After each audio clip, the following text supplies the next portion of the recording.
I'm Dan Ackerman, and we are here taking a look at the Dell XPS 18. At first glance, this looks like a computer on kind of the smaller side of the all-in-one spectrum. It's got an 18-inch screen, but then you grab it here, you lift up, and look at that. This has actually got a battery in it, which means it's a really large tablet or a smaller to mid-size all-in-one, depending on how you look at it. We've actually seen a couple of these systems before. Sony has the Vaio Tap 20 with a 20-inch screen. Asus has a Transformer all-in-one, also with an 18-inch screen. Of that first kind of grouping of these, this is definitely the best to date because the Sony tablet, even though it's only a little bit bigger, weighs like 12 pounds. This thing is under 5 pounds, whereas the Asus version, when you remove it from its dock, it switches over into Android mode. It's very confusing. Don't even get me started about that.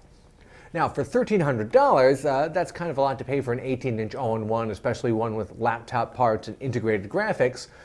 You do get this big weighted stand right here that acts as a power charging dock as well, and they throw in a keyboard and mouse. You can trade down to less expensive versions that skip the dock. You can buy it separately, and that have like a Core i3 CPU as opposed to an i5, or even an Intel Pentium class CPU, which I would really avoid at all costs. Now, you are paying a premium to be one of the first people on the block with a combination tablet / all-in-one. There's a few reasons why you'd want to do that. You can just pick this up and take it into another room of your house to show someone a video or share some photos or do some tabletop gaming, which is actually kind of fun.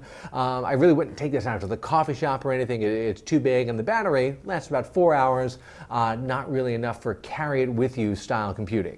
Just like almost every laptop now has a touchscreen, whereas last year it didn't, I think we might be looking at a possible future where pretty much every all-in-one becomes a detachable screen with a battery built into it. Now, it hasn't happened yet, but once Intel's next generation of chips comes out, and if people start buying these as opposed to traditional all-in-ones, I think you're going to see a continued hybridization of big screen tablet and all-in-one, and frankly, walking around with a big gigantic tablet is actually kind of fun. I'm Dan Ackerman, and that is the Dell XPS 18.